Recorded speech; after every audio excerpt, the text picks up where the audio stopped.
ಅಲ್ಲ ಸರ್, ಈಗ ಕರೆಕ್ಟ್ ವಾಲ್ಮೀಕಿ ಹೆಸರು ಹೇಳ್ಕೊಂಡು ಮಾಡಿದ ಆಯಮ್ಮ ಲೀಗಲ್ ಅಂದ್ರೆ ಆಯಮ್ಮ ಅಲ್ಲ ಲೀಗಲ್ ಅಲ್ಲ, ಸರ್ಕಾರದ ಯಾವುದೇ ಪ್ರತಿನಿಧಿ ಅಲ್ಲ ಆಯಮ್ಮ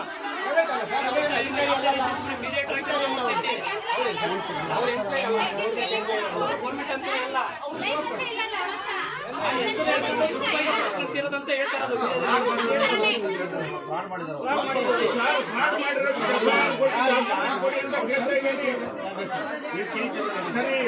ನನಗೆ ಗೊತ್ತಾಯ್ತು. ಈಗ ಒಂದು ಅದು ಬೇಡ ಸರ್, ಅವ್ರ ಅಧಿಕಾರಿ ಅಲ್ಲ, ನಾವೇ ಅಧಿಕಾರಿಗಳು.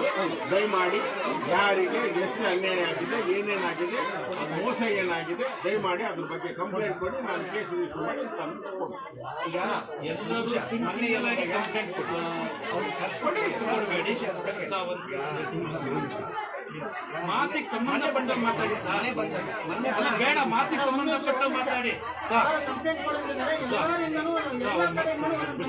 ಈಗ ಈ ಜನಗಳಿಗೆ ಅನ್ಯಾಯ ಆಗಿದೆ ಅಂತೇಳಿ ನಮ್ಮ ಪಕ್ಷದ ಹತ್ರ ಬರ್ತಾರೆ. ಹೌದಾ ಸರ್? ನಮ್ಮ ಪಕ್ಷದವ್ರು ಬಂದು ನಿಮ್ಮ ಹತ್ರ ವಾಯ್ಸ್ ರೇಸ್ ಮಾಡ್ತೀವಿ ಸರ್, ಅವರಿಗೆ ಅನ್ಯಾಯವಾಗಿದೆ, ನೀವು ಅವ್ರಿಗೆ ನ್ಯಾಯ ದೊರಕಿಸ್ಕೊಡಿ ಅಂತ ಕೇಳ್ತೀವಿ. ಅದಕ್ಕೆ ನೀವೇನ್ ಮಾಡ್ತೀರಾ? ಖಂಡಿತ ನ್ಯಾಯ ದೊರಕಿಸ್ಕೊಡ್ತೀನಿ, ನಾನು ಮುಂದಿನ ಪ್ರೊಸೀಜರ್ ಏನೈತಿ 2 ದಿವಸದಲ್ಲಿ ನಾನು ತಿಳಿಸ್ಬಿಡಿ ಅಂತೇಳಿ ನೀವು ನಮ್ಮ ಜಿಲ್ಲಾ ಪ್ರಧಾನ ಕಾರ್ಯದರ್ಶಿ ಪುಟ್ಟನಾಯಕರ ಜೊತೆಗೆ ಕಾಂಟ್ಯಾಕ್ಟ್ ಅಲ್ಲಿ ಇರ್ತೀರಿ. ಅವ್ರಿಗೆ ಪ್ರತಿಯೊಂದು ವಿಷಯನ ತಿಳಿಸಿದ್ದೀರಿ. ಈಗ ನೀವು 2 ದಿವಸ ಆದ ನಂತರ ಹೇಳ್ತಾ ಇದ್ದೀರಿ ನಾವು ಅವ್ರನ್ನ ಕರ್ಸಕ್ ಆಗೋದಿಲ್ಲ. ಈಗ ನೀವು ಒಂದು ಕೆಲಸ ಮಾಡಿ, ಅದೇನೈತೆ ಅದು ನಿಮಗೊಂದು ಕಾನೂನು ಇದೆ, ಪಿಟಿಷನ್ ಅಲ್ಲಿ ಕರ್ಸಕ್ ಆಗಲ್ಲ, ಅವ್ರ ಮೇಲೆ FIR ಆಗಬೇಕು, ಆಮೇಲೆ ನೀವು ಕರ್ಸಬೇಕು ಅಂತ ಕಾನೂನು ಇದೆ. 2ನೇದು ನೋಡಿ ಅಮ್ಮ, ನೀವು ಪ್ರತಿಯೊಬ್ರು ಯಾರ್ಯಾರು ದುಡ್ಡು ಕೊಟ್ಟಿದ್ದೀರಿ ಸಿಂಗಲ್ ಆಗಿ ನಿಮ್ಮ ಊರಲ್ಲೇ FIR ಮಾಡ್ತಾರೆ. ಪ್ರತಿಯೊಂದು FIR ಉತ್ತರ ಕೊಡಬೇಕು. ಎಲ್ಲ ನೀವು ಒಟ್ಟಾಗಿ ಒಂದು FIR ಮಾಡಬೇಡಿ, ಎಲ್ಲ ಸಿಂಗಲ್ ಆಗಿ FIR ಮಾಡಿ.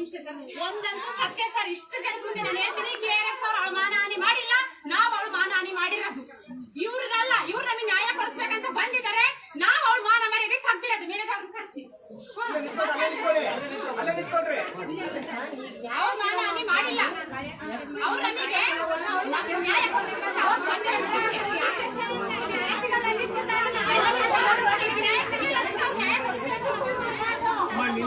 ಫೋನ್ ಮಾಡಿದ್ರು, ಯಾರೋ ಇಬ್ಬರು ಫೋನ್ ಮಾಡಿದ್ರು.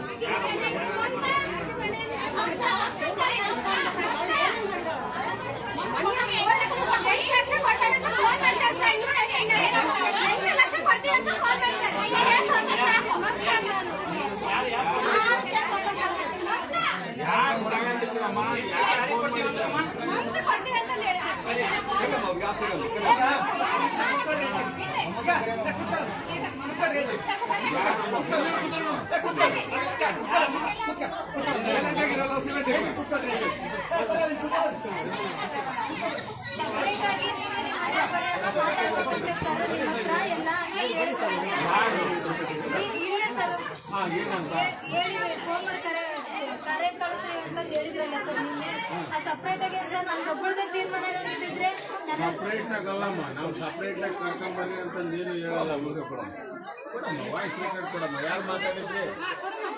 ಓಂಕಾರ ನಾಯ್ಕ್ರೆ ಏನಂತ ಮಾತಾಡಿದ್ರಿ? ನೀವು ಸಪ್ರೇಟ್ ಆಗಿ ಬರ್ರಿ ಅಂತಂದು ಹೇಳಿದ್ರಾ ಇವ್ರನ್ನ?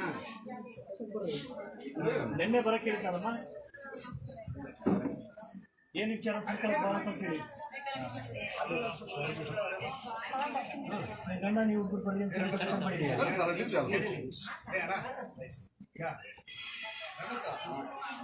ಮಾಹಿತಿ ತಿಳ್ಕೊಳ್ಬೇಕು ಅಂತ ಕರೆದಿದ್ದೀನಿ ತಪ್ಪ. ಹಿಂಗಲ್ಲ ಸರ್, ಕರ್ದಿರೋದಂತಲ್ಲ,